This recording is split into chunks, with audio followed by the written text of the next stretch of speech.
Unpopular Opinions episode 20. Sporks should have put both spoons and forks out of business. It's the best of both worlds. Only two utensils should exist, knives and sporks. Willing to hear a case that's pro chopsticks, but fork and spoons days should be over. I think the main issue with sporks is all we have are terrible plastic cafeteria style sporks, but there should be high end everyday sporks on the market.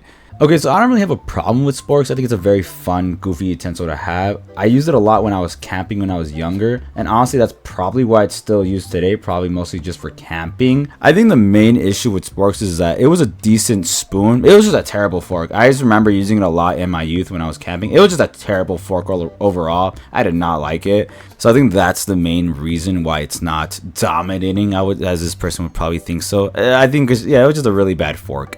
I would be interested to see a high-end, like a high-quality spork. I think that'd be really interesting to have, but I don't really know how high quality you can get with making a spork.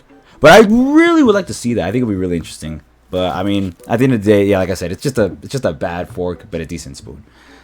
Why am I talking about sports? What the fuck? In chess, having no place to move your king should be a loss, not a draw. I find this rule fundamentally stupid. If the king's not in check, cannot move, but is the only piece that can move, it should be forced to move to an attack square and be taken and lost. Okay, so I can understand where this person's coming from. I remember when I was playing chess casually, I would lose a lot of games because of a draw, because of my mistake. Well, I wouldn't say my mistake, but that's just how the game is. I think casually, a lot of players will have that same complaint that they're winning, they're in a winning position, they're on their 60th move, and they move their pawn or they move their horse, their knight, in a way that doesn't allow the king to move, and because of that, it is a draw and they don't win. I think a lot of casual players would probably have that same dilemma. I know I did when I was first starting to play the game, but I think it's just kind of a casual problem. Once you start playing the game a lot more, you realize that like it's a perfectly fine rule. I don't mind it because chess is it's a pure skill game. Every single move you do counts. So in that way, it kind of forces the player to know that, hey, listen, yes, you're in a winning position, but you still have to make sure every single piece you play doesn't throw the game or end up in a draw. Honestly, I kind of like it in that way. So casually, it's probably a problem and I can understand it. But as you play chess more and get to know it more, you realize that it's not really that bad. So I would disagree. Shoes off homes with dogs make no sense. I get taking shoes and even outside clothes off coming into a home. I don't do it in my home, but I get why people would want to. The world can be gross. Having home be a respite from that is a great idea. What I don't get is an anecdotal overlap I see in that so many of these homes have dogs who traipse through the yards in cities with no such foot covering and come straight back home. One of my friends has a dog door. Her dogs go in and out multiple times per day, then inside right past a pile of people's shoes at the door.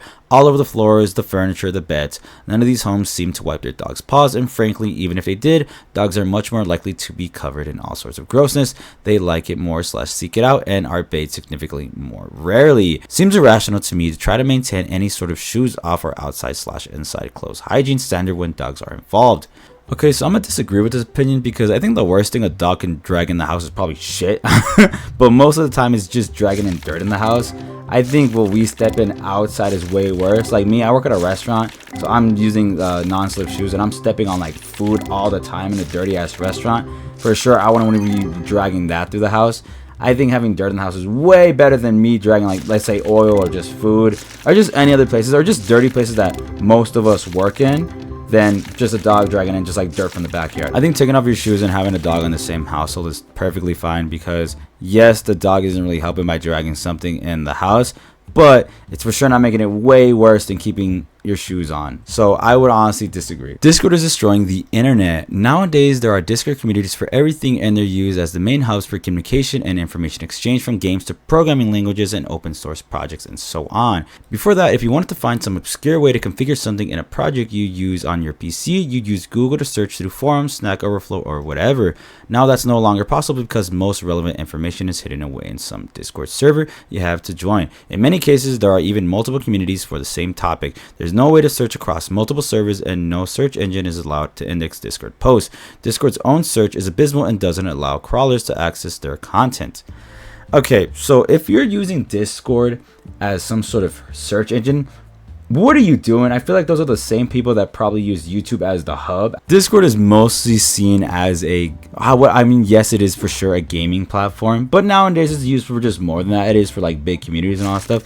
But I feel like Discord is mostly just used for just communicating people for just a little bit. Search engine, I don't think you're using Discord as like some kind of search engine to answer your questions. Hell no. Hell no. If I'm trying to find a community, for sure.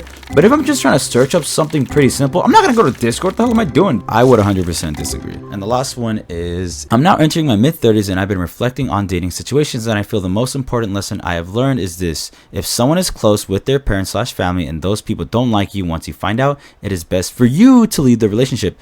Don't try to figure it out, give the benefit of the doubt, smooth it over, etc.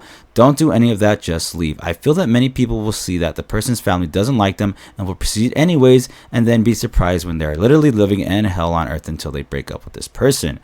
Okay, so I can honestly kind of agree and understand where this person's coming from. I think the only time where you shouldn't leave is if that person is on your side. If your partner is on your side, then I think it's kind of manageable. But once your partner is on the same, I guess, quote unquote, page as your family where they just don't like you, then that's when it becomes hell on earth, because your partner is there to support you. They're supposed to help you. But if they start bashing on you like their family does, then yeah, that's just terrible, and you should leave for your sake. So I can kind of agree in this case where you should leave for sure. But I feel like that's only if your partner's family hates you and your partner as well is on the same page as their family. I think that's when you should leave. But if your partner is defending you and will help you, then I think it's totally fine, and you guys should probably maybe do something with that.